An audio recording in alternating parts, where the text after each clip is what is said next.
Assalamu alaikum, everyone. We're back today with another episode. I hope everybody is doing great out there, inshallah. Today, welcome to our episode number 4. वैसे हम कुछ दिनों बाद आए हैं आज, थोड़े गैप के बाद with a new guest. आप लोग देख सकते हैं who is with me, Sharjina Khoker. Some of you might already be knowing her and some who don't. So let me introduce her a bit. Well, my guest is actually doing her B.Ed from the GEC College of Sanabad by Durbin. And Sharjina, please tell something about yourself. How are you?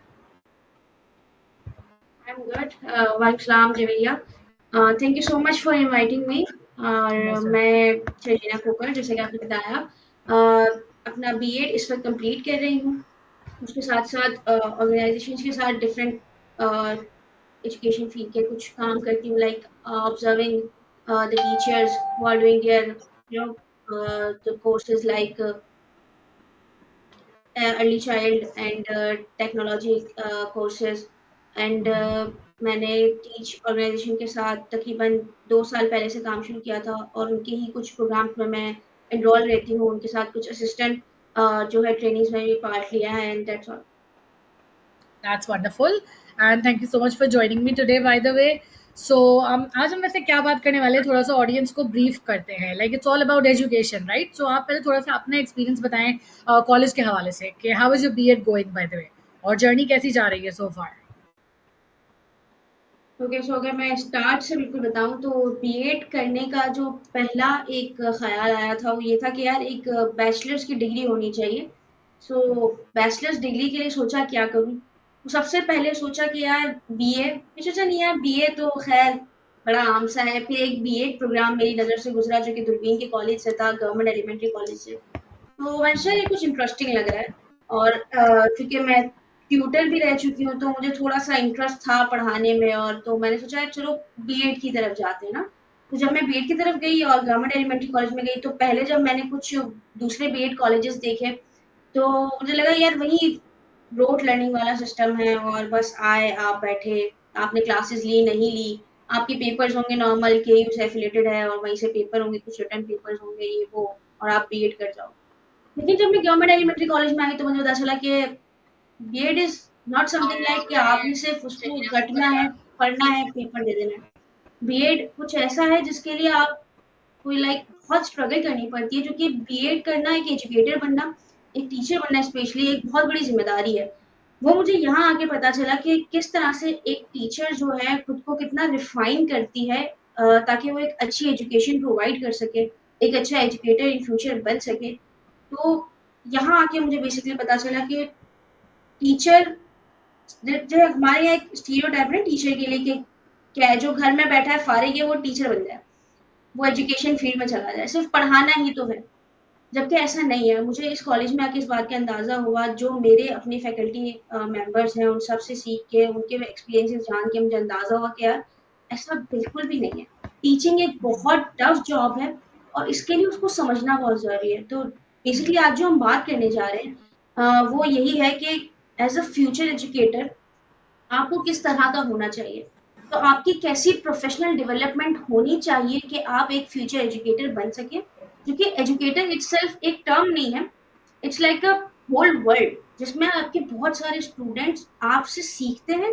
और फिर सीखने के बाद आगे जाके वो और लोगों को सिखाते हैं तो अगर आप प्रोफेशनली डेवलप्ड होते हैं तो कैसे आप फ्यूचर में अपने स्टूडेंट्स को एजुकेशन का जो बेसिक पर्पस है वो बता सकते हैं तो आज हम इसी पे बात करेंगे कि professional development of future educators क्या है और ये कैसे होती है और इसकी क्या ज़रूरत है।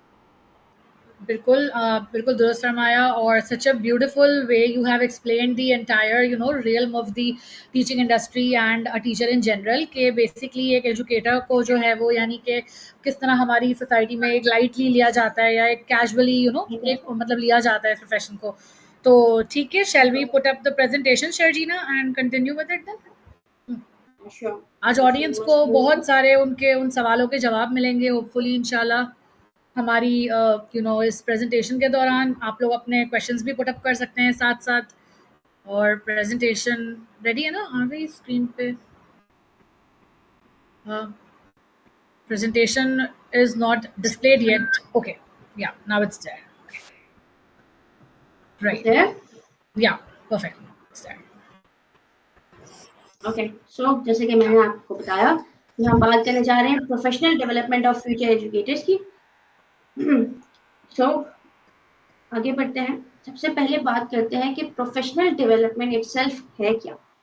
What is professional development? क्योंकि अब ये तो पता है कि प्रोफेशनल डेवलपमेंट होनी चाहिए फ्यूचर एजुकेटर्स की, ताकि वो ये कर सके वो कर सके, बट एग्जैक्टली प्रोफेशनल डेवलपमेंट होती क्या है किसी एजुकेटर के लिए? तो प्रोफेशनल डेवलपमेंट जो है सबसे पहले ऑन गोइंग प्रोसेस है।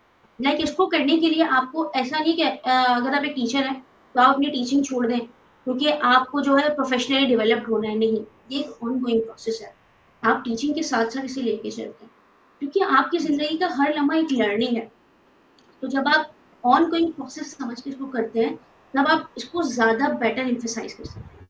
तो प्रोफेशनल डेवलपमेंट बेसिकली एक ऑन गोइंग प्रोसेस है जो आप अपनी टीचिंग अपनी प्रोफेशन के साथ साथ करते हैं। ये आपकी स्किल्स जो है उनको रिफाइन करता है, जिसके 21st सेंचुरी स्किल्स हैं जो 4 C's हैं हमारे पास, कम्युनिकेशन, कोलैबोरेशन वगैरह। ये आपकी जितनी भी स्किल्स हैं उनको रिफाइन करने में आपको हेल्प करता है क्योंकि आप बेसिकली एक एजुकेटर हैं, एक टीचर हैं। तो आप में ये स्किल है कि आप ये कर सकते हैं, बट एग्जैक्टली उसको कैसे करना है आपके अंदर, क्योंकि बहुत सारी ऐसी क्वालिटी जैसे स्किल्स होती है ना हमें, जो हमें पता ही नहीं होता कि हमारे अंदर है। तो उन चीज़ों को, उन स्किल्स को रिफाइन करने में हमें हेल्प करता है प्रोफेशनल डेवलपमेंट। एक्सपीरियंशियल लर्निंग की तरफ हमें लेके जाता है। हमें पता चलता है कि किस तरह से एक्सपीरियंस करते हुए हम लर्निंग को प्रमोट कर सकते हैं, और ये एक हमारी प्लान एफर्ट होती है ग्रो करने के लिए। प्रोफेशनल डेवलपमेंट के बहुत सारे कोर्सेज होते हैं, बहुत से तरीके हैं जिनके ज़रिए आप, क्योंकि आप एक फील्ड में हैं और आप बस चले जा रहे हैं ऐसा नहीं है, आपको खुद को बेटर बनाने के लिए कुछ ना कुछ प्लान करना होता है। क्योंकि देखिए दुनिया चलती है, बहुत सारे एक्सपीरियंसेस भी आप गेन करते हैं, बहुत सारी लर्निंग्स होती हैं आपके साथ, और हर हर सिनेरियो में आपको अलग-अलग चीज़ें फेस करने को मिलती हैं। तो डेफिनिटली उन सब चीज़ों के लिए आपको खुद को जो है प्लान करना पड़ता है, और ये आपकी अपनी प्लान्ड एफर्ट होती है ताकि आप आगे बढ़ सकें और प्रोफेशनली डेवलप हो सकें। के बाद आगे बढ़ते हैं। Professional development of future educator की जो सिग्निफिकेंस है हम उस पर बात करते हैं। क्या बेनिफिट्स हैं प्रोफेशनली डेवलप्ड होने के, क्यों होना चाहिए प्रोफेशनल डेवलप एक फ्यूचर एजुकेटर को? सबसे पहले हम बात करेंगे कि सबसे पहला जो सिग्निफिकेंट है, जो बेनिफिट है प्रोफेशनली डेवलप होने का, वो ये है कि आप एनहेंस करते हैं अपनी स्किल्स को। प्रोफेशनल डेवलपमेंट सबसे पहले आपकी स्किल्स पे काम करती है। कौन से पार्ट्स आपके ऐसे हैं जो एरिया ऑफ इम्प्रूवमेंट है, उस पे आपको काम करती है, और आप खुद ये चीज़ रियलाइज़ करते हैं वक़्तन फ़वक़्तन कि आपको कहाँ-कहाँ अपनी स्किल्स को पॉलिश करने की ज़रूरत है। तो प्रोफ़ेशनल डेवलपमेंट बेसिकली एनहांस करती है आपकी स्किल्स को, जो आपके अंदर इनबिल्ट हैं, और हर किसी के अंदर स्किल्स होती हैं। बस उन्हें एनहांस करने की या पॉलिश करने की ज़रूरत होती है। लाइक आप चढ़ना तो जानते हैं, लेकिन आपको एक सीढ़ी की ज़रूरत होती है ना चढ़ने के लिए, ऊँचाई तक जाने के लिए। तो प्रोफ़ेशनल डेवलपमेंट बेसिकली आपको बस उस सीढ़ी का वो सहारा देती है, ताकि आप अपनी स्किल्स को एनहांस कर सकें। उसके बाद बात करते हैं acceptance for changes. Professional development की तरफ आप जब जाते हैं, या आप जब प्रोफ़ेशनल डेवलप जाते हैं, तो आपके अंदर एक एक्सेप्टेंस आ जाती है। चेंजेस आप एक्सेप्ट करना शुरू कर देते हैं। लाइक अगर मैं इसको ट्रेडिशनल टीचिंग से कनेक्शन बनाऊँ, तो शायद ये गलत नहीं होगा कहना कि ट्रेडिशनल टीचिंग में एक्सेप्टेंस नहीं होती। टीचर इज़ लाइक कि मैं फुल हूँ, मुझे सब पता है, और जो मुझे आता है वही तुम सबको आना चाहिए, और जैसा मेरा तरीका है वैसे ही आना चाहिए। लेकिन जब आप प्रोफेशनली डेवलप्ड होते हैं, तब आपको पता चलता है कि चेंजेस को एक्सेप्ट करना कितना ज़रूरी है। क्योंकि जब आप रिजिड होते हैं, तब आप बहुत से बच्चों का जो अपना उनका जीनियस उसको कहीं न कहीं दबा देते हैं। लेकिन जब आप चेंजेस को एक्सेप्ट करना शुरू करते हैं, तब आपको पता चलता है कि नहीं, ऐसा नहीं है कि सिर्फ़ मेरा स्टूडेंट ही लर्नर है। आप ये जान पाते हैं कि आप खुद भी एक लर्नर हैं। क्योंकि life is all a learning journey ना, तो उसमें हम सबको सीखना होता है। तो जब आप एक्सेप्टेंस की बात करते हैं, तो आपके अंदर ये एक्सेप्टेंस आनी चाहिए कि आप चेंज को जान सकें। और एक एजुकेटर कैसे चेंज को एक्सेप्ट करता है, कि वो देखता है कि अगर उसकी क्लास में रोट मेमोराइज़ेशन हो रही थी, तो वो कैसे बाकी बच्चों को फ़ायदा नहीं दे रही थी, तो वो अपनी मेथोडोलॉजीज़ को चेंज करता है, अपनी पेडागोजीज़ को चेंज करता है। इस तरह से वो अपनी एक्सेप्टेंस को डेवलप करता है चेंजेस के लिए। उसके बाद एक और बहुत बड़ा फ़ायदा है कि अंडरस्टैंडिंग होती है डाइवर्स नीड्स की। ये टीचर जो क्लास में पढ़ा रहा है, अगर वो एक ट्रेडिशनल टीचर है, तो वो कहेगा कि जैसे मैंने कहा या जिस चीज़ को मैंने जाना अच्छा है, वो वही कहेगा कि हाँ, बस यही अच्छा है और यही बुरा है। वो डाइवर्स नीड्स की तरफ नहीं जाएगा।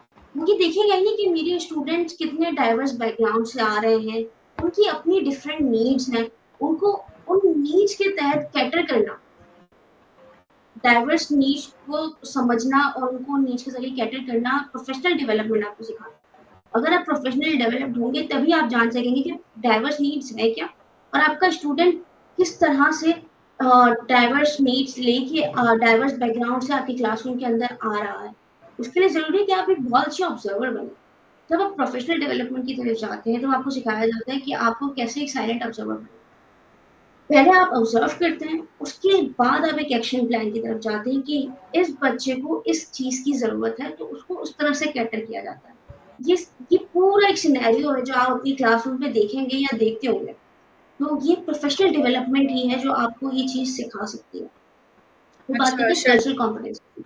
Shajina, I have a question over here कि लाइक अभी हाँ, तो हम श्योर। इस टॉपिक पर बात कर रहे हैं ना कि लाइक आगे चल के जो लोग टीचिंग इंडस्ट्री परस्यू करना चाहते हैं या जो मतलब करेंगे वगैरह, तो उनको किस तरीके से ये सारे अपने अंदर सिग्निफिकेंट पॉइंट्स को यानी कि मेक श्योर करना है कि ये सारी एलिमेंट्स उनके अंदर मौजूद हों ताकि वो एक अच्छे एक मतलब कारनामा टीचर साबित हो सके। तो मुझे ये बताओ कि लाइक जब से आपने अपना बीएड करना स्टार्ट किया तो आपको अपने प्रेजेंट वर्जन के अंदर और अपने खुद के पास्ट वर्जन में क्या डिफरेंस फील हुआ आज तक, और आपने क्या ऐसा फील किया कि हाँ यार अगर आप बीएड ना कर देते तो शायद ये वाले चेंजेस कभी ना आते, जो आपको हेल्प करेंगे आपकी आइंदा आने वाली प्रोफेशनल लाइफ में इंशाल्लाह। बिल्कुल, मैंने बहुत से अपने अंदर चेंजेस देखे हैं। लाइक अभी जैसे मैं अगर कल्चरल कॉम्पिटेंसी के पॉइंट पे जो आ रही थी, वो यही था कि यूजुअली जैसे मैं छोटी थी, तो मैंने अपनी क्लासरूम में क्या देखा है कि अगर 2 डिफरेंट कल्चर के बच्चे आपस में लड़ पड़ते थे, तो टीचर को पता ही नहीं था कि वो एक कंट्रोवर्शियल इश्यू है और उसको कैसे कैटर करना है। लेकिन मैंने जब बीएड शुरू किया, तब मुझे पता चला कि क्लासेस में आप कैसे कंट्रोवर्शियल इश्यूज़ को देखते हैं और किस-किस तरह के कंट्रोवर्शियल इश्यूज़ आप देख सकते हैं। और उसके बाद मैंने ये देखा कि उनको कैटर कैसे करना है।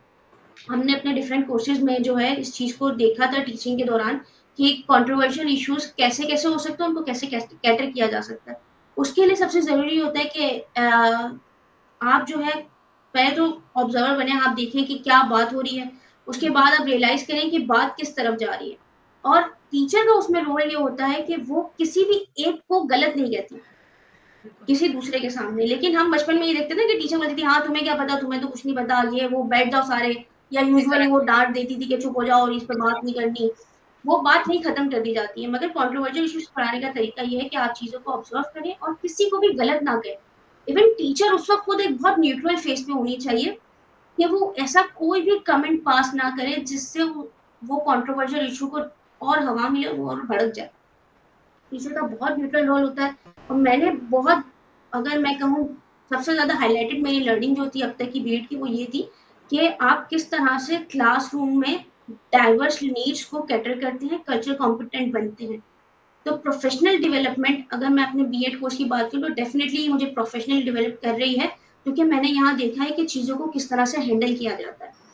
क्योंकि क्लासरूम में आप एक चीज़ नहीं देखेंगे, अगर आपके पास 30 बच्चे हैं या आपके पास 15 बच्चे हैं, तो वो 15 के 15 भी अलग हो सकते हैं। Very true. हर किसी को उसके हिसाब से किस तरह से लेके चलना है। क्योंकि यूजुअली हम अगर, क्योंकि मेरा जो एक्सपीरियंस था ना, वो यही था कि बस टीचर को एक तरह का होना चाहिए, स्टूडेंट्स कैसे भी हों। लेकिन टीचर को स्टूडेंट्स की तरह का होना पड़ता है बाज़ों का, ताकि वो उनको उनके लेवल पे आके समझा सके। क्योंकि जब तक आपकी क्लास के बच्चे आपसे ये रिलेटेडनेस फ़ील नहीं करेंगे, तब तक वो लर्निंग की तरफ जा ही नहीं सकते। रैपोर्ट बहुत ज़रूरी है, रैपोर्ट डेवलप होना, उनकी मेंटल स्टिमुलेशन होना, कनेक्शन बनना, इमोशनल बॉन्ड। बिल्कुल।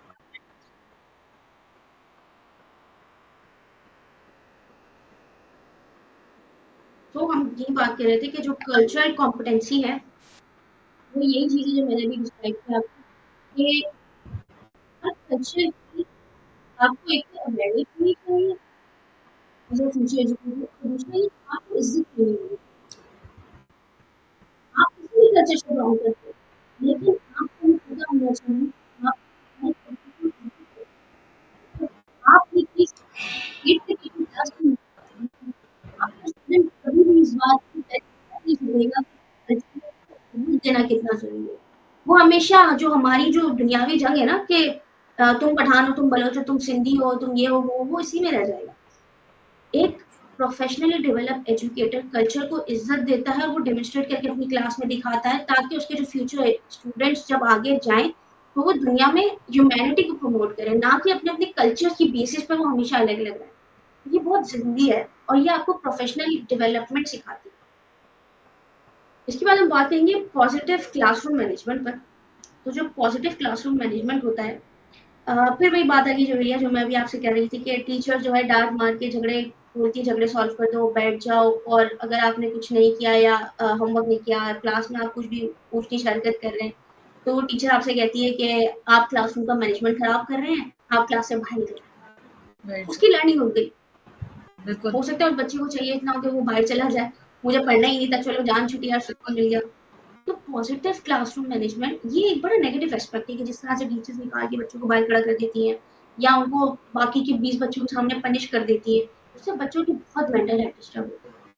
पॉजिटिव क्लासरूम मैनेजमेंट आपकी क्लास में होना बहुत जरूरी है, ताकि आप लर्निंग को प्रमोट कर सकें, क्योंकि एक एजुकेटर का मकसद हमेशा लर्निंग को प्रमोट करना होता है, ना कि किसी बच्चे को सजा देके उसको दूसरों के सामने नीचा दिखाना या उसको ये बताना कि मैं टीचर हूँ, मेरी वैल्यू तुमसे ज्यादा है।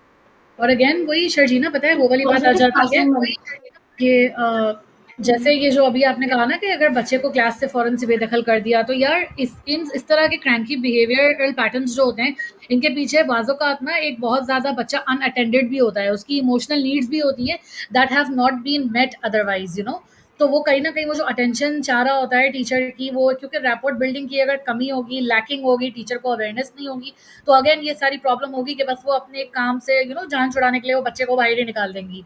लेकिन अगर टीचर खुद भी इस बात को समझे ना बच्चे की साइकोलॉजिकल और इमोशनल नीड्स को, तो हर बिहेवियर के पीछे कोई ना कोई रीजन जरूर होता है कि व्हाई इज द बच्चा रिएक्टिंग लाइक दैट। बिल्कुल, जितने भी डिस्ट्रैक्टेड पर्सनैलिटीज के बच्चे होते हैं, उनका कोई ना कोई, बिल्कुल आपकी बात दुरुस्त चली जाए, कि कोई ना कोई उनका रीजन होता है कि वो आपकी अटेंशन चाह रहे होते हैं।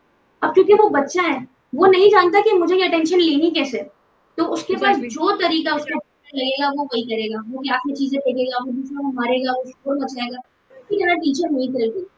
तो अगर आप अपनी क्लास में रिलेटेडनेस का एक एनवायरनमेंट क्रिएट करते हैं, तो बहुत इजीली आप क्लासरूम को मैनेज कर सकते हैं। सबसे पहले तो आपको देखना चाहिए कि आपकी क्लास में जब आप इनिशियल लेवल्स पे होते हैं ना अपनी क्लास के साथ, तो आप वहां पर कुछ रूल्स, कुछ रूटीन्स और कुछ प्रोसीजर्स को सेट कर दें।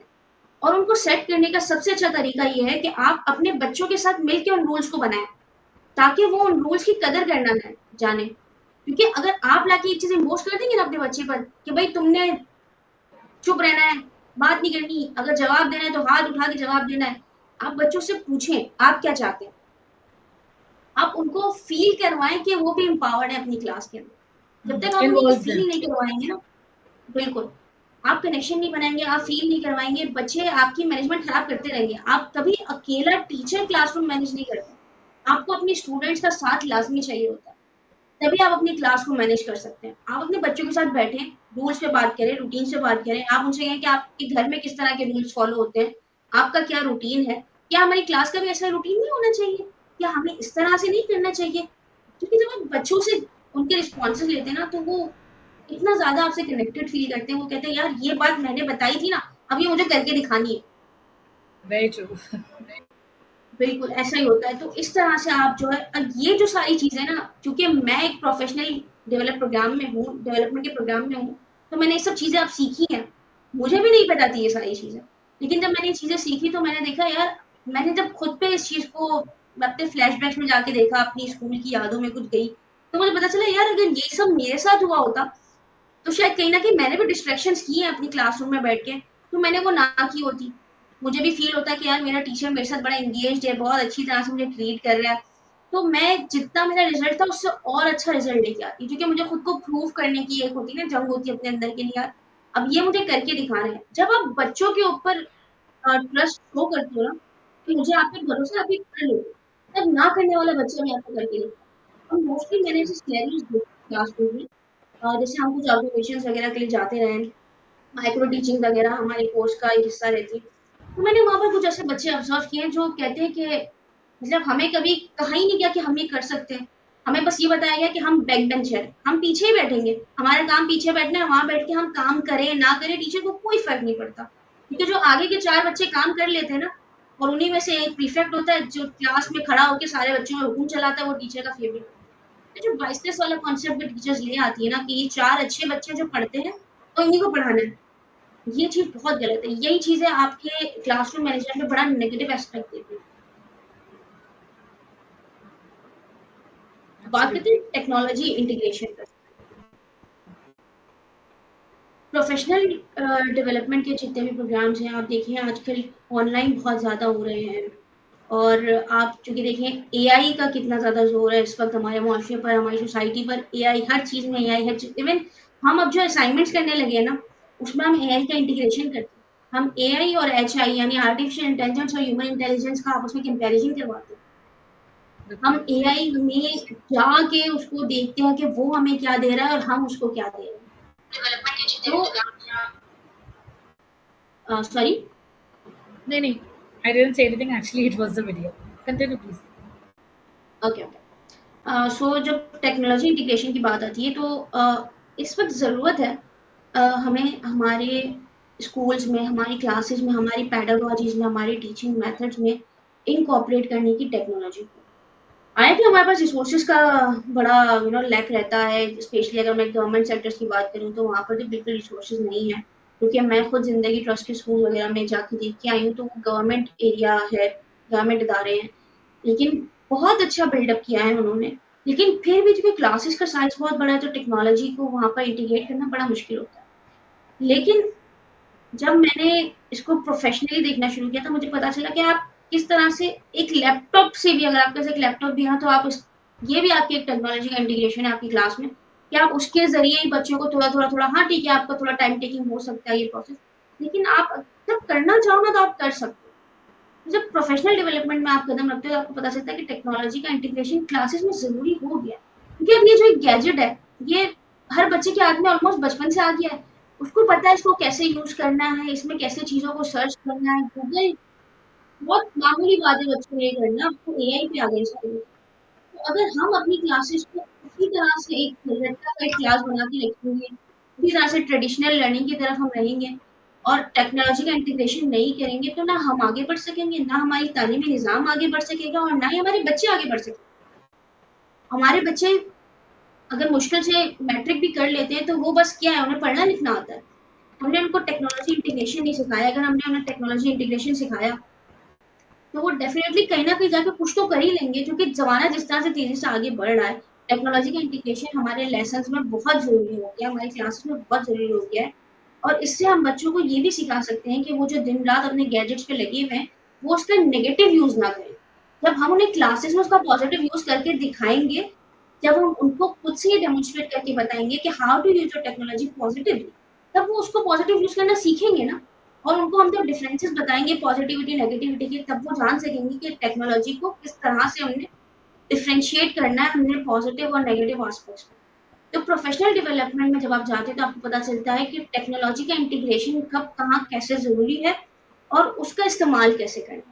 तो ये वो सारे सिग्निफिकेंस हैं जिनकी हमने अभी बात की, ये सारे बेनिफिट्स हैं जो प्रोफ़ेशनल डेवलपमेंट और फ्यूचर एजुकेटर के प्लेटफ़ॉर्म पे आपको सिखाए जाते हैं। अगर आपको प्रोफेशनल डेवलप्ड होना है, एजुकेटर बनना है, तो आपको ये सारे बेनिफिट्स, आप ये अभी देख लें कि ये सारे बेनिफिट्स आपको मिलेंगे, और ये सब जब आपको मिलेंगे, आप सोचिए आपकी कितनी वंडरफुल क्लास होगी। आपका हर बच्चा आपसे ऑलमोस्ट खुश होगा। क्योंकि आप जब इन चीज़ों को कैटर करना सीख जाएँगे, तो आपको पता होगा कि आपके हर बच्चे की अलग इंटेलिजेंस है। अगर हम मल्टीपल इंटेलिजेंसेस की बात करें, तो हर बच्चा एक अलग इंटेलिजेंस के साथ आता है। तो जब आप इन सारे बेनिफिट्स जो आप ले लेंगे अगर प्रोफेशनल डेवलपमेंट से, तो आप अपनी क्लास में हर बच्चे को लर्निंग पे इज़िली ला सकते हैं, जो कि आपको पता है कि आपने मतलब मैंने अपने इस बच्चे को कैसे कैटर करना है। तो किसी भी बच्चे की लर्निंग नहीं रुकेगी। तो आगे बढ़ते हैं। बिल्कुल। ये तो हमने बात की सिग्निफिकेंस की। अब बात करते हैं फैक्टर्स जो कि रिक्वायर्ड है प्रोफेशनल डेवलपमेंट के। प्रोफेशनल डेवलपमेंट में जो फैक्टर्स आप देखते हैं, उसमें सबसे पहले आता है पेडागोजिकल कंटेंट। प्रोफेशनल डेवलपमेंट में आप सीखते हैं पेडागोजिकल नॉलेज के बारे में, कि आपको किस तरह से अपने लेसन प्लान बनाना इतना मुश्किल नहीं है। आपके पास ऑब्जेक्टिव्स होते हैं, आपको जो है एलो मिल जाता है करिकुलम से, आप उसको उठाते हैं, आप उसको स्मार्ट करते हैं, आप अपने हिसाब से कोई भी एक लेसन प्लान बना लो। पेडागोजी पेडागोजी नॉलेज जो होती है आपकी, उसमें आप ये देखते हैं कि आपने अपने टीचिंग मेथड को कितना रिफाइन करना है, आपने कौन से पेडागोजी को लगाना है यहाँ पर। हर एलओ पे आप एक ही पेडागोजी यूज नहीं कर सकते, आपने डिफरेंट पेडागोजीज को लेके आना होता है। तो प्रोफेशनल डेवलपमेंट का एक फैक्टर ये होता है कि वो आपको पेडागोजिकल नॉलेज देता है। उसके बाद हम बात करें क्लासरूम मैनेजमेंट, जिस पे अभी हमने पहले भी बात की। तो क्लासरूम मैनेजमेंट में जब हम प्रोफेशनल डेवलपमेंट में क्लासरूम मैनेजमेंट को पढ़ते हैं, तो ये एक अलग एस्पेक्ट से हम पढ़ते हैं। इसमें हमारे पास दो एस्पेक्ट्स आते हैं, एक आता है फिजिकल, एक आता है सोशल इमोशनल। फिजिकल में आप अपने क्लासरूम का जो फिजिकल एनवायरनमेंट है उसको देख रहे होते हैं, जिसके अंदर आप ये देखते हैं कि आपके जो बच्चे हैं वो किसी तरह फिजिकली तो आपकी क्लासरूम में हर्ट नहीं होंगे, कोई आपका सॉकेट ऐसा, आपके फैंस, आपकी लाइट्स, किस तरह का आपका जो है क्लासरूम का फिजिकल सेटअप है जो आपके बच्चों को लर्निंग में प्रमोट करेगा, लर्निंग को प्रमोट करेगा और आपके बच्चों की लर्निंग कहीं रुकेगी नहीं। तो जब हम प्रोफेशनल डेवलपमेंट में क्लासरूम मैनेजमेंट को देखते हैं, तो उसमें हमें पता चलता है कि फिजिकली भी क्लासरूम का अच्छा होना कितना जरूरी है। अगर मैं अपने ही बचपन में जाऊं तो हमारी क्लास में जो चार्ट्स लगे होते थे वो सालों सालों ये पुराने चार्ट शीट्स लगे होते थे। किसी पर लामा इकबाल के बारे में कुछ लिखा है, किसी पर कायदा के बारे में कुछ लिखा है, वो सालों से एक ही चार्ट चल रहे होते थे, उसमें कुछ भी नया नहीं होता था जिसको देख के हम पढ़ के हम कुछ सीखें।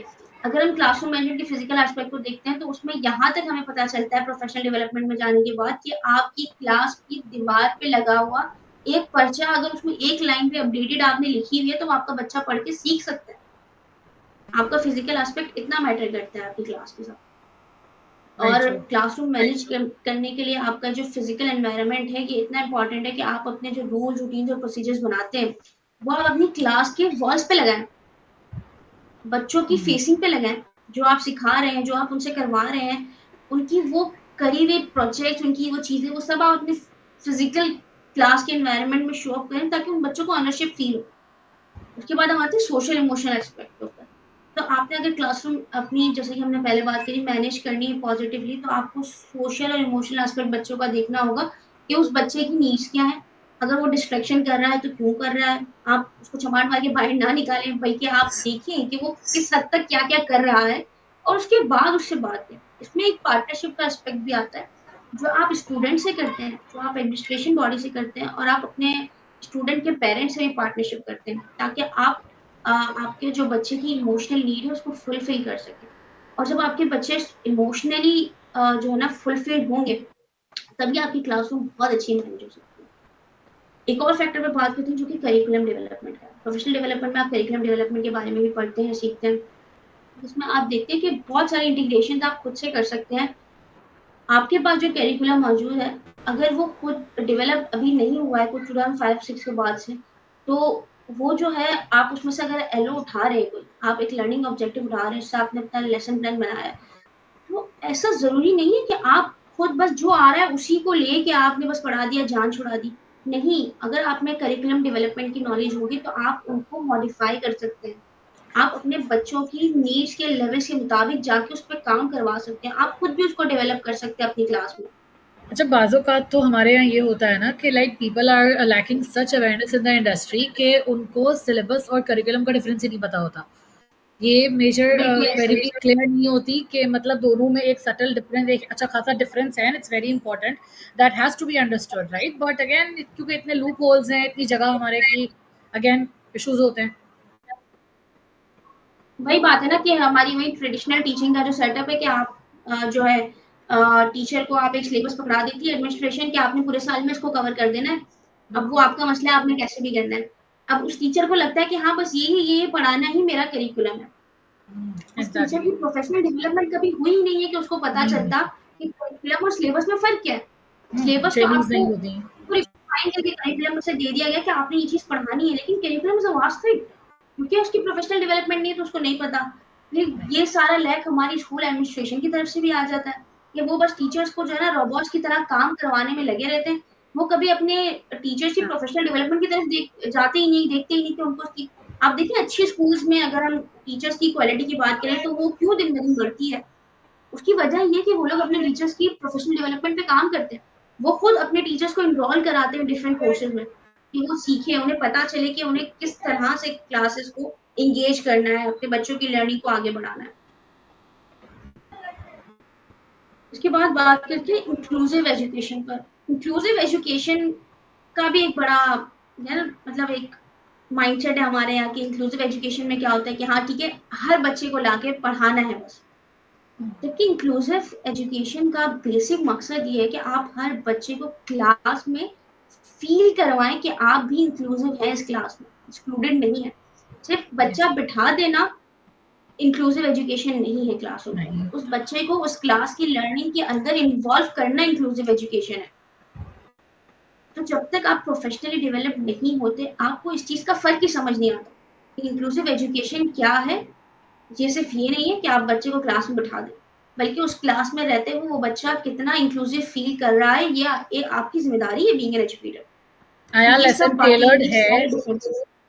टेलर्ड है उसकी। आया लेसन जो है वो टेलर्ड है उसकी नीड्स के मुताबिक, उसकी सारी वांट्स को पूरा कर रहा है या नहीं कर रहा है, उसके लेवल का है। अंडरस्टैंडिंग उसकी कितनी डेवलप हो रही है उसको लेके। क्योंकि बाज़ औक़ात तो हमारे यहाँ ऐसा होता है ना कि टीचर अपना सबक पढ़ा के पूरा फारिग हो जाता है लेसन एंड करवा के, एंड बच्चे are so clueless, so blank. क्योंकि हमें तो सिर्फ असेसमेंट लेने के लिए पढ़ाने की जल्दी होती है ना, मतलब वी डोंट इवन कंसिडर कि उसको समझ भी आया है कॉन्सेप्ट या नहीं आया। The children are lacking the concept so many times. बिल्कुल ऐसा ही है। उसको पता ही नहीं चलता कि क्लास में अब तक हुआ क्या है। वो बस हुआ क्या है? बेचारा आँखें खोल के, कान खोल के देखता रह जाता है, लेकिन उसके दिमाग में कुछ भी नहीं जाता। क्योंकि उसको वो इंक्लूसिवनेस फील ही नहीं हुई है। क्योंकि उसके जो, अगर एक एग्ज़ाम्पल ले लूँ कि उस बेचारे को जो है आपकी इंस्ट्रक्शन का मोड इंग्लिश था और उसको सिर्फ़ उर्दू हुँ, समझ आ रही थी, आपकी इंग्लिश उसको समझ ही नहीं आ रही थी। तो उसको कैसे वेरी ट्रू, इंक्लूसिव फील हो सकता है? Very true. और वो अगर वो इंस्ट्रक्शन ही नहीं समझा, तो वो कैसे फर्दर आपकी जो है एक्टिविटी को फुलफिल करके आपको कंप्लीट करके दे देगा? इट्स या इम्पॉसिबल। या अगर तो चलें उर्दू बोल भी रहे हैं, लेकिन इतनी हाई फाई लेवल का जार्गन यूज हो रहा है कि अगेन डिफिकल्टी का फैक्टर वहां पे था, तो भी वो कॉम्प्रीहेंड नहीं कर पा रहा। तो अगेन वही वाली बात है ना, वर्डीनेस ना हो, कॉम्प्रीहेंशन ईजी हो, बिकॉज अगेन हम बच्चे को समझाने के लिए पढ़ा रहे हैं और अपने आप को दिखाने के लिए नहीं कि हमें कितना आता है या कितना पता है।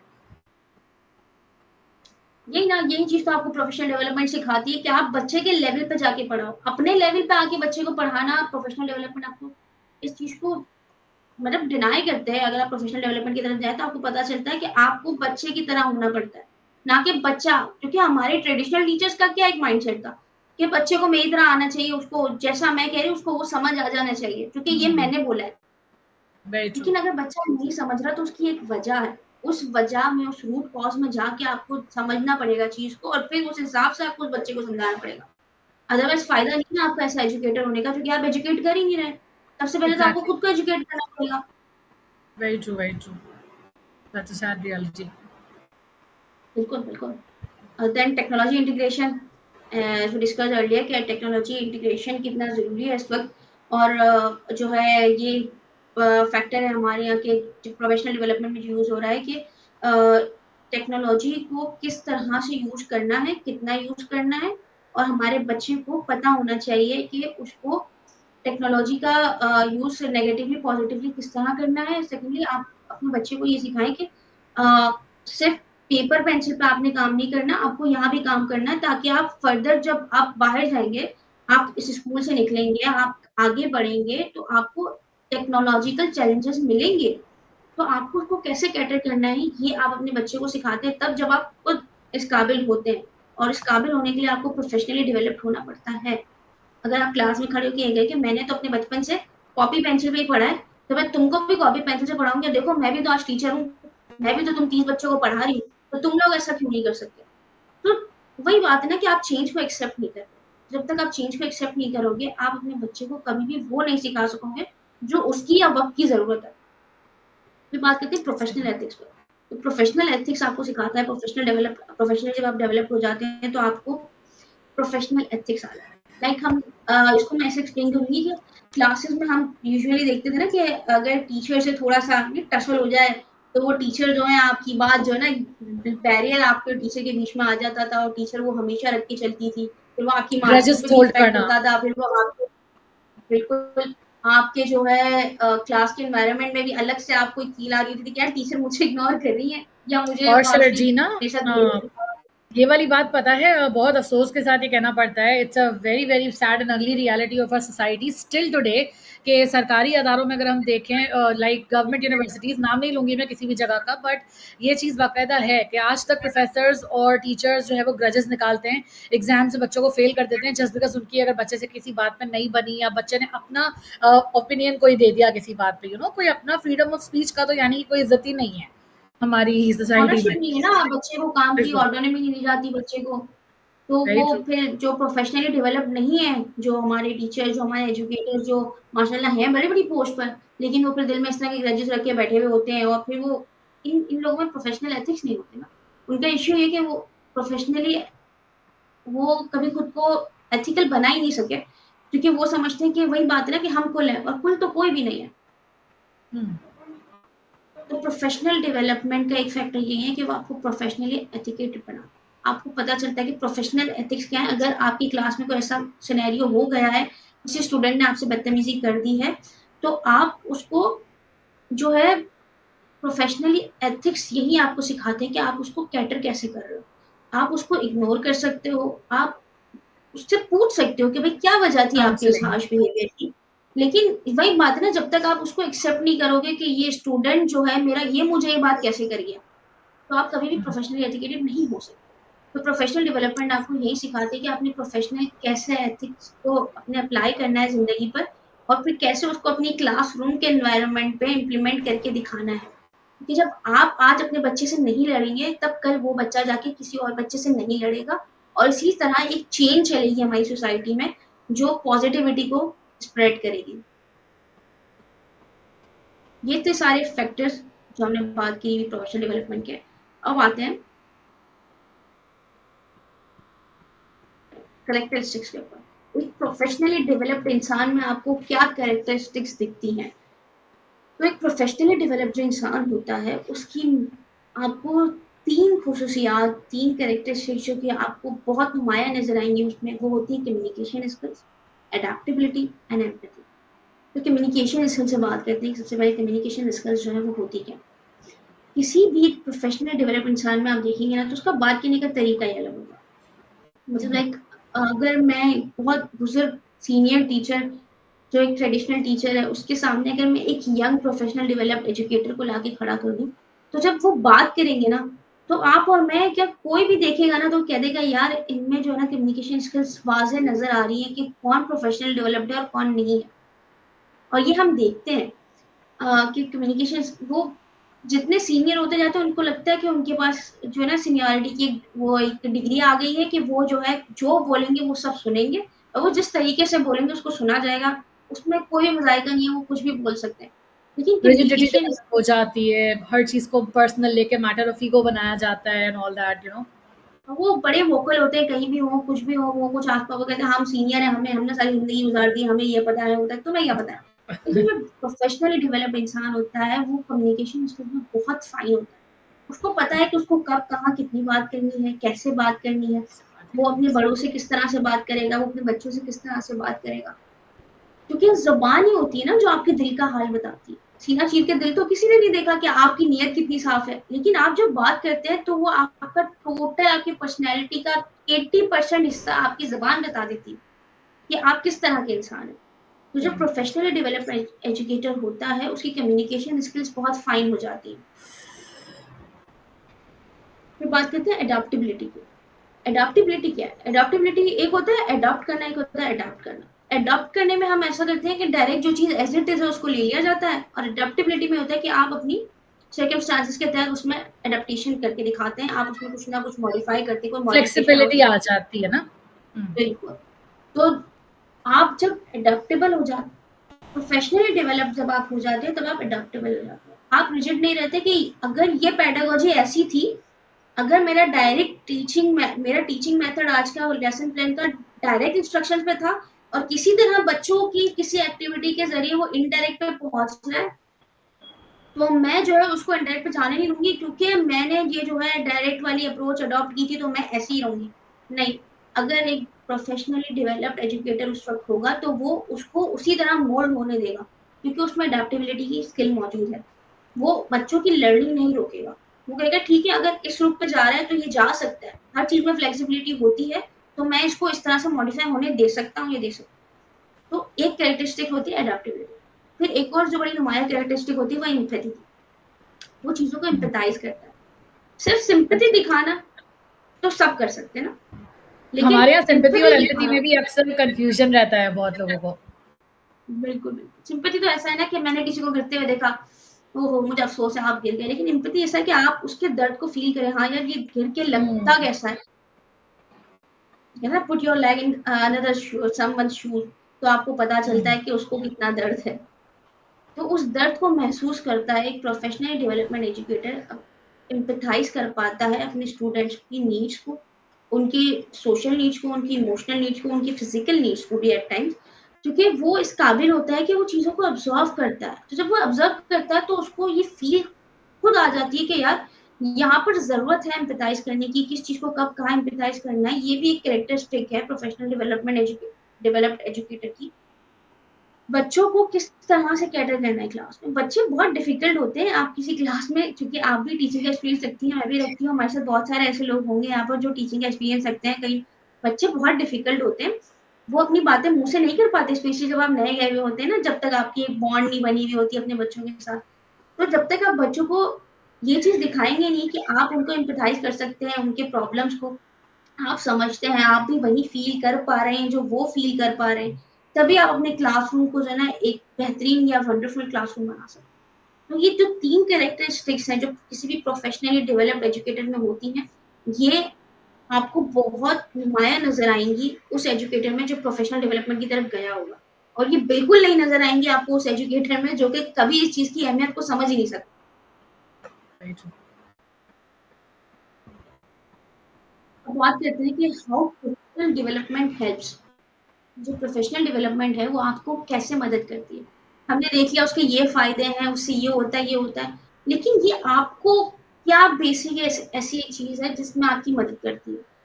तो दो चीजें जो मुझे लगती है कि आपका माइंडसेट जो है उसको जो है चेंज करती है प्रोफेशनल डेवलपमेंट। क्योंकि जैसे हमने पहले बात करी वो जो ट्रेडिशनल टीचर्स वाली, तो उसमें हम यही सीन देखते हैं ना कि जो ट्रेडिशनल टीचर्स होते हैं वो क्लासरूम में क्या कहते हैं कि ये जो बच्चा पढ़ रहा है यही पढ़ सकता है, जो नहीं पढ़ रहा वो कभी पढ़ ही नहीं सकता। उनका मानना ये होता है कि बच्चे का जो टैलेंट है वो इनहेरिटेड है, वो हमेशा से पहले से है, वो ऐसा ही रहेगा। और जो बच्चा कभी नहीं पढ़ सक रहा वो कभी भी पढ़ नहीं सकेगा, क्योंकि उसमें टैलेंट है ही नहीं। वो इस चीज़ को मानते हैं कि जो है बस उतना ही है, इस बच्चे की कैपेसिटी इतनी है, ये इससे ज़्यादा इससे कम कुछ कर ही नहीं सकता। और अगर वो कभी चांस लेते भी हैं, तो ऐसा होता है नॉट वन्स देन नेवर। अगर वो एक दफ़ा नहीं कर सका, वो कभी भी नहीं कर सकेगा। उनका बिलीव इतना स्ट्रॉन्ग होता है, एक फिक्स्ड होता है उनका बिलीव कि ये बच्चा कैपेसिटी ही नहीं रखता आगे बढ़ने की।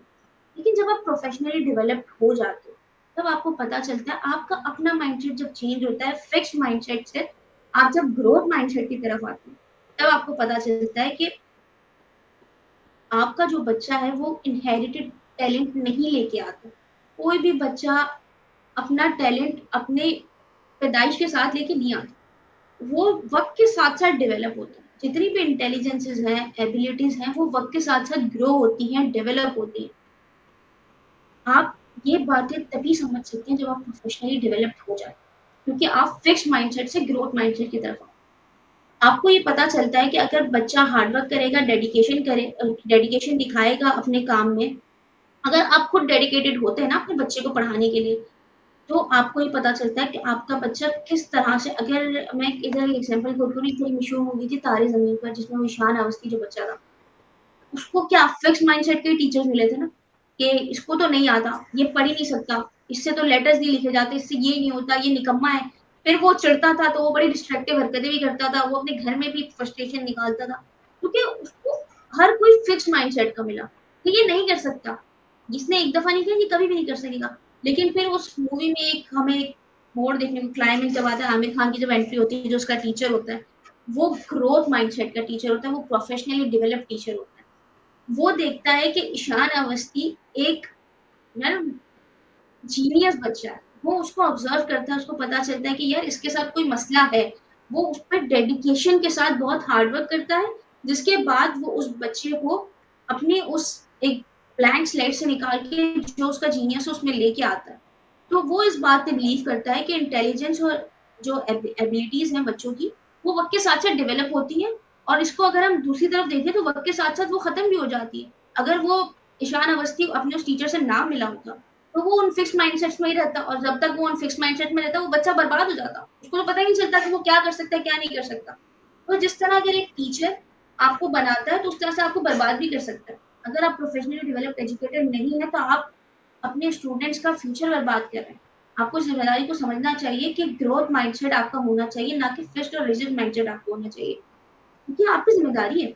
आप अपने बच्चों को पढ़ा रहे हैं, लर्न करने के लिए आप लर्न करवा रहे हैं उस क्लास में, तो आप बिल्कुल ये जो है नहीं कर सकते कि ये बच्चा नहीं कर सकता, उस पर लेवल लगा दो, उसको स्टैम्प कर दो कि ये बच्चा अब ये नहीं कर सकता। आपको अपने दिमाग को खुद भी खोलना होगा, और इस काम में प्रोफेशनल डेवलपमेंट आपको मदद करती है। आप प्रोफेशनली डेवलप्ड एजुकेटर होते हैं, तभी आप समझ पाते हैं कि ग्रोथ माइंडसेट क्या होता है और किस तरह से हर बच्चा अपने आप में रहते हुए कुछ अलग कर सकता है, कुछ ऐसा कर सकता है जो कोई दूसरा नहीं कर सकता। तो अर्षा ये जी ना, चीज़ जैसे कहते हैं ना कि अभी आपने कहा कि बच्चे को हर बच्चा अपने एक यूनिक टैलेंट के और सेट ऑफ टैलेंट्स के साथ पैदा होता है। तो अगेन वही वाली बात है ना कि जब आप आगे चल के, जब बच्चे की स्कूल लाइफ एंड हो जाएगी, जब वो ग्रेजुएट कर जाएगा एक ज़माने में आकर के, तो उसको कभी भी ये चीज़ें याद नहीं रहेंगी कि आपने उसको क्या करिकुलम से पढ़ाया या क्या सिलेबस से आपने पढ़ाया या फला-फला टेस्ट में कितने नंबर आए थे। अगर उसे कोई चीज़ याद रहेगी ना, तो ये कि how good was my teachers behaviour with me, मेरे साथ कितना अच्छा कनेक्शन था, या मुझे कभी किसी पर्टिकुलर पॉइंट पे जा करके मेरे टीचर ने ट्रीट कैसे किया था, या मेरा ये कोई प्रॉब्लम या कंसर्न था तो उसको सॉल्व कैसे किया था, ये चीज़ें याद रहती हैं इमोशनल कनेक्शन बनाने पे। आज अगर अगर बच्चे हमें याद करते हैं ना, आफ्टर सेवरल ईयर्स, अगर हम कोई अदारा छोड़ के इतने पुराने हो चुके हैं और जो 14-14 साल हो गए इस लाइन के अंदर अल्हम्दुलिल्लाह, तो लाइक अगर आज से 14 साल पहले वाले बच्चे भी कनेक्शन में हैं, तो वो कुछ ना कुछ तो देख कर ही होंगे ना, यही वाली बात सोच के कि यार किसी टाइम पे उनको किस तरह से केटर किया गया था। खाली ये थोड़ी कि हमने उनको पढ़ाया क्या था या टेस्ट कैसे लिया था। तो एम्पैथी, अगेन वही जो भी आपने बात की, ग्रोथ माइंडसेट, ये सारी चीज़ें वहीं इंटरलिंक करती है ना कि बच्चे के साथ कनेक्शन ऐसा बनाओ। बिल्कुल ऐसा ही है। और यही वो बच्चा है देखिए जो आगे जाके इस मुआशरे में, सोसाइटी में पॉजिटिविटी स्प्रेड करेगा, क्योंकि उसको राइट। अपने टाइम पे जो है पॉजिटिविटी देखने को मिली थी अपने टीचर से। क्योंकि देखिए घर के बाद जो एक दूसरा घर है ना बच्चे का, स्कूल, जहाँ वो इतना सारा टाइम स्पेंड करता है, जहाँ वो अपने दोस्त बनाता है, अपनी अच्छी बुरी सारी यादें प्रिजर्व करता है। तो ये जो चीज़ है ये बहुत ज़रूरी है बच्चे के लिए कि वो बच्चा जब यहाँ से पॉजिटिविटी लेके जाएगा, अगर यहीं से वो नेगेटिविटी लेके जाएगा, तो डेफिनिटली वो मुआशरे में जाके भी एक नेगेटिव इंसान बनेगा। वो यही देखेगा कि मेरे साथ भी तो ये हुआ था, इसके साथ भी ये होना चाहिए था। लेकिन जब पॉजिटिव बच्चा होगा वो ये देखेगा कि यार मेरे साथ ये प्रॉब्लम थी, वो एम्पैथाइज़ करने के काबिल होगा दूसरों की प्रॉब्लम्स को। वो एक अच्छा शहरी बनेगा, एक अच्छा इंसान बनेगा। वो 4 और लोगों को अच्छी बात सिखा सकेगा जो आपने कभी एक उसको सिखाई। एक अच्छा एजुकेटर, सही। एक बच्चा, वही बात है ना कि आप एक बच्चे को नहीं बनाते हो, आप उससे जुड़े हुए पता नहीं कितने लोगों को उस तालीम को देते हो जो आप उस एक बच्चे को दे रहे हो। और सेम यही कि अगर आप उसके साथ नेगेटिव बिहेवियर रखोगे तो वो एक चेन में नेगेटिव बिहेवियर को फैलाएगा।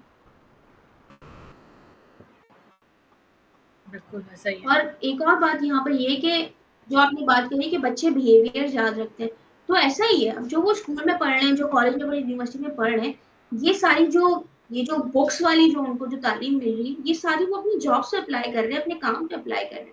लेकिन उसके बाद भी तो ज़िंदगी है ना, उसके बाद भी तो वो लोगों से मिलते हैं, वो एक सोसाइटी का हिस्सा है, उस सोसाइटी को कैसा होना चाहिए ये भी हम अपने बच्चों को सिखाते हैं। और ये हम उसे तभी सिखा पाते हैं जब हम खुद प्रोफेशनली डेवलप होते हैं।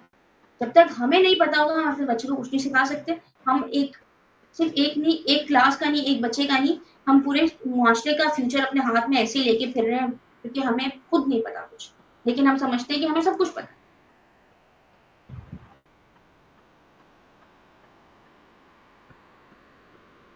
बात करते हैं how to become a professional develop future educator. ये सब तो हो गया कि ये होता है, ये होता है, यूँ होता है, कैसे होता है, इसके क्या फ़ायदे हैं। लेकिन आप कैसे प्रोफेशनली डेवलप्ड हो सकते हैं? तो इसके मुझे जो लगे थे कि 2 मेजर फैक्टर्स होते हैं। एक होती है आपकी इंटरनल मोटिवेशन और एक होता है आपके एक्सटर्नल रिसोर्सेज़। इंटरनल मोटिवेशन में ये होता है कि आप सेल्फ असेसमेंट करते हैं अपनी। अगर आप, चूँकि ये मैंने आपको बताया कि जो प्रोफ़ेशनल डेवलपमेंट है, ये एक ऑनगोइंग प्रोसेस है। तो आप डेफ़िनिटली कुछ ना कुछ कर रहे हैं अभी अपनी फ़ील्ड में, तो अगर आप टीचिंग कर रहे हैं, तो आप उसको सेल्फ असेस करें कि फॉर सपोज़ मैंने आज एक लेसन पढ़ाया है, तो मैं उसकी सेल्फ असेसमेंट करूँ कि मेरी टीचिंग में आज क्या लैक था, क्या अच्छा था, क्या बुरा था, क्या अच्छा हो सकता था, अपने एरिया ऑफ इम्प्रूवमेंट्स देखूँ। तो सेल्फ असेसमेंट आपकी इंटरनल मोटिवेशन का हिस्सा है। अगर आपने प्रोफेशनली डेवलप होना है तो सबसे पहले आपको खुद को मोटिवेट करना होगा इस बात के लिए कि मैं खुद को देखूं कि मैं कहाँ-कहाँ लैग कर रही हूँ। तभी मुझे पता चलेगा ना कि मैं कुल नहीं हूँ। मुझे सीखने की ज़रूरत है और हर इंसान को सीखने की ज़रूरत होती है। ज़िंदगी के आखिरी साँस तक आप कुछ ना कुछ किसी न किसी से सीख लेते हैं। सीखते हो, बिल्कुल। इवन कि इंसान ने लाइन बनाना कब सीखा? जब उसने देखा कि चूड़ियाँ लाइन बना के चलती हैं। आप किसी से भी कहीं भी कुछ भी सीख सकते हैं। इसके लिए आपको कुछ बहुत बड़ा होने की ज़रूरत नहीं है या बहुत छोटा होने की ज़रूरत नहीं है। तो ये जो इंटरनल मोटिवेशन है कि आप खुद को देखें। आपने खुद को देखना है कि यार मेरी टीचिंग में आज क्या था, क्या नहीं था, सेल्फ असेस करें खुद। उसके बाद कमिटमेंट। कमिटमेंट आपकी खुद से होनी चाहिए। आपको खुद को एनकरेज करना होगा, मोटिवेट करना होगा कि मैंने कैसे खुद को इम्प्रूव करना है। सेल्फ असेसमेंट के दौरान ये भी हो सकता है कि आप देखें यार मेरा आज का लेसन तो बहुत ब्रिलियंट था, मज़ा आ गया, ये वो। मेरे पास तो कोई एरिया ऑफ इम्प्रूवमेंट नहीं निकला। लेकिन जब आप कमिटेड होंगे ना कंटिन्यूअस इम्प्रूवमेंट के लिए, आप खुद से जब इस कमिटमेंट को कर लेंगे कि मुझे कंटिन्यू करनी है अपनी इम्प्रूवमेंट, तब आप कहीं न कहीं से अपना एरिया ऑफ इम्प्रूवमेंट निकाल लेंगे। और तभी आप खुद को एनकरेज कर सकेंगे कि आप आगे बढ़ें। और इंटरनल मोटिवेशन का तीसरा एस्पेक्ट जो मैंने यहाँ पे लिखा है वो है एनकरेज फ्यूचर एजुकेटर्स। आप अपने साथ के लोगों को भी जो है ना एनकरेज करें कि वो भी प्रोफेशनली डेवलप्ड हों। Although they are educators, but they need to be professionally developed educators. तो उसके लिए आप अपने आसपास के लोगों को भी इंकरेज करें और फ्यूचर एजुकेटर्स को इंकरेज करें। उससे आपकी अपनी मोटिवेशन में भी इजाफा होता है। जब आप देखते हैं ना कि आपकी वजह से कोई 1, 2, 3, 4 लोग और इस तरफ आ रहे हैं, एक अच्छे काम की तरफ आ रहे हैं, तो आप खुद बहुत इंटरनली एक रिलैक्सेशन फील करते हैं लाइक यार I am feeling very good कि मेरी वजह से 4 लोग और अच्छे काम कर रहे हैं। ये आपकी इंटरनल मोटिवेशन है। सेकंड जो मेजर फैक्टर है इसका वो है एक्सटर्नल रिसोर्सेज। एक्सटर्नल रिसोर्सेज में आती है peer evaluation, skill development programs, mentorship and support. Basically external resources क्या है कि अगर आपने प्रोफेशनली डेवलप होना है तो कौन से जराए आप यूज कर सकते हैं, कौन से वो रिसोर्सेज हैं जिसके जरिए आप प्रोफेशनली डेवलप हो सकते हैं। सबसे पहले आप अपना पेयर एवेल्युएशन करें। आप अपने साथियों से पूछें कि मेरी टीचिंग कैसी है, मैं एज एजुकेटर कितना अपना रोल पॉजिटिवली प्ले कर रहा हूँ, कितना नेगेटिवली प्ले कर रहा हूँ। तो जब आप अपने सर्कमस्टांसेस में जाके देखते हैं ना कि कौन से लोग आपसे खुश हैं, कौन से ना खुश हैं, तब आप उसको जो है समझने, खुद से इवैल्यूएट करने की कोशिश करते हैं कि हाँ, मुझ में ये लैक है और इसको फुलफ़िल करने के लिए फिर आप रास्ता ढूँढते हैं। जब आपको पता चल जाता है ना कि आप में ये लैक है, तभी आप रास्ते की तरफ जाते हैं। फिर आप देखिए स्किल डेवलपमेंट प्रोग्राम बहुत हो रहे हैं, क्योंकि प्रोफ़ेशनल डेवलपमेंट होने के लिए आपको स्किल्स आपकी बहुत ज़्यादा एनहांस होनी चाहिए, रिफ़ाइन होनी चाहिए।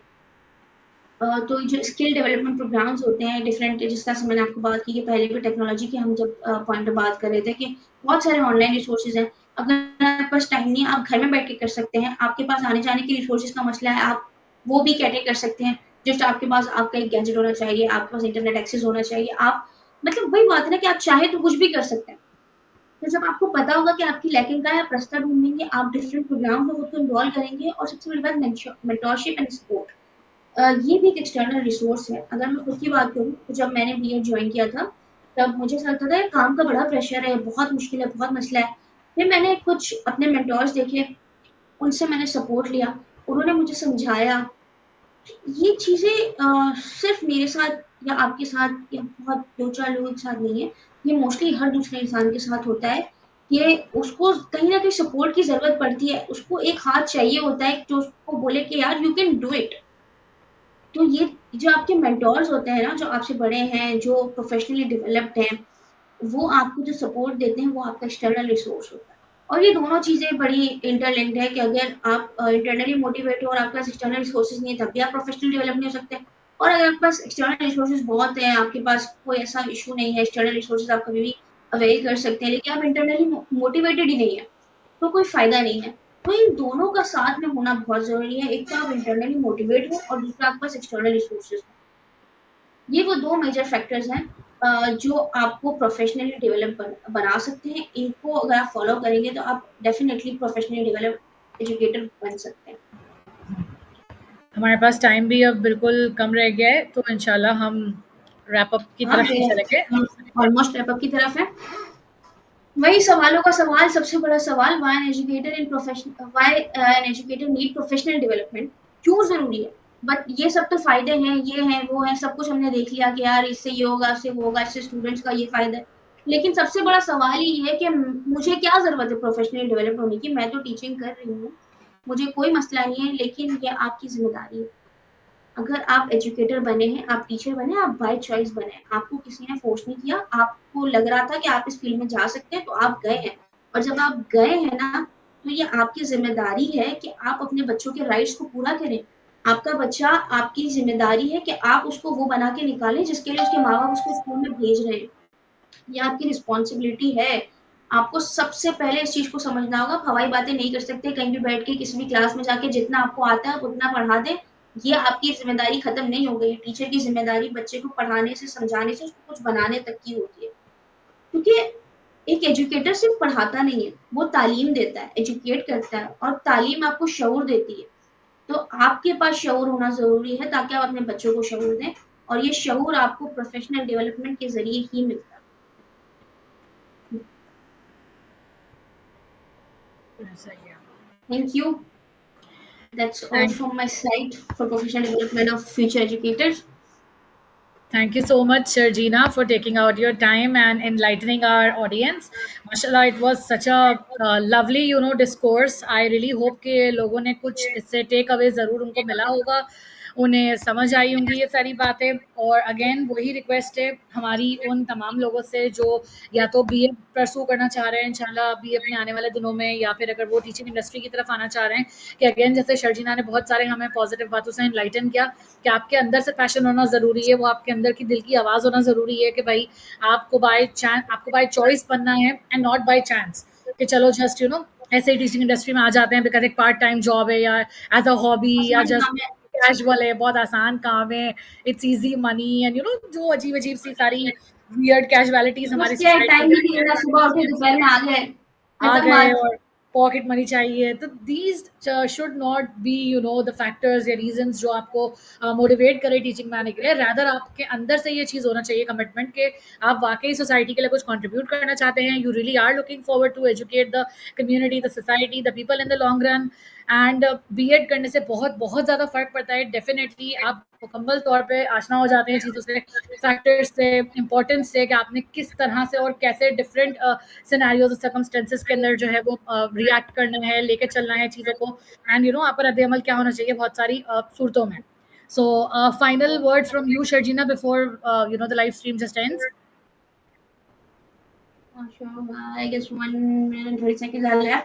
बस यही कहना है कि बीएड, जैसा कि आपने बताया कि बीएड करना कितना जरूरी है, मैं ये कहना चाहूंगी कि बीएड भी आप बहुत ऑथेंटिक इदारे से करें जो आपको एग्जैक्टली बताए कि बैचलर एजुकेशन होना क्या है। क्योंकि मैंने खुद भी, जैसे कि आपको बताया, कि मैंने सर्च जब किया था तो 3 3 साल के जो बीएड मुझे मिल रहे थे वो बस यही थे कि आपने किताबें पढ़ के छाप देनी है। ऐसे भी बीएड एजुकेटर्स हमारे पास बहुत सारे गवर्नमेंट एजुकेटर्स, गवर्नमेंट सेक्टर में हम देखते हैं ऐसे हैं जो वही रोट लर्निंग और ट्रेडिशनल लर्निंग करवा रहे हैं। तो बीइंग अब बेहतरीन वाला फ्यूचर एजुकेटर, मैं बस सबको यही कहना चाहूंगी कि आप अपनी जिम्मेदारी को सबसे पहले समझें। क्योंकि जब आप इंटरनली मोटिवेटेड होंगे ना एजुकेशन फील्ड में कुछ पॉजिटिव करने के लिए, तभी आप जो है अपने बच्चों को वो पॉजिटिविटी देंगे और वो आगे देंगे। तो आपको, आप एक रोल मॉडल है अपनी क्लास में, आप बिल्कुल जाया ना करें इस टाइम को जो आपको कुदरत मुहैया कर रही है। तो आप प्लीज उसको जो है पॉजिटिवली इस्तेमाल करें, और बस यही बात दिल में और दिमाग में रखें कि आपने कुछ करना है, कुछ ऐसा जिससे कुछ किसी एक का भी फायदा हो जाए, तो आप एक बेहतरीन एजुकेटर हैं। ऐसा ही है बिल्कुल। Thank you so much Arjeena and thank you for everyone who watched us. और जो भी अगर आपके कोई कमेंट्स हैं, कोई क्वेश्चंस हैं, कोई भी कंसर्न्स हैं, आप बेशक please feel free to drop them in the comment section and इंशाल्लाह we both will get back to you accordingly. ठीक है, thank you everybody, and until next time inshallah we'll be back with thank episode number 5 and with another guest soon inshallah. Take care. Allah Hafiz. You.